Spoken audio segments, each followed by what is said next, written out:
qorayib qolgan bo'lmaydi. Bizga yaramaydi bu galda.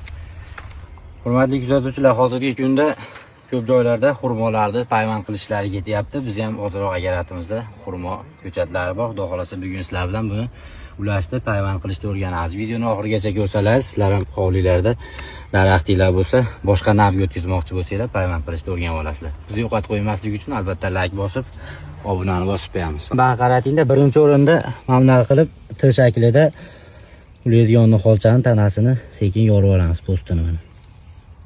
Xuddi shu holatda yorib olgandan keyin yaxshi qorayib qolmagan bunday yorinadi mana. Shu holatda bo'lish kerak, ichi qorayib qolmagan bo'lish kerak, obunachilar. Bismillah. Xuddi shu holatda solinadi mana.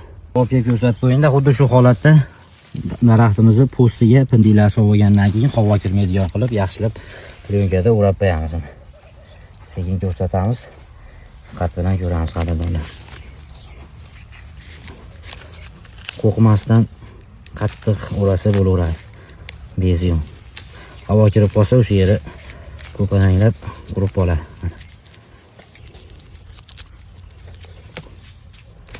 Xudo xolasa mana tayyor. Xuddi shu holatda ketaveradi. Bunday yaxshilab ko'rsatib qo'ying-da bu yoqlarni. Albatta bog'dor chekka qiziqqanlarga videoni tashlab qo'yamiz. Kanalimizni yo'qotib qo'ymaslik uchun obuna tugmasini bosib qo'ysanglar, bundan da qiziq videolarimiz hali oldinda.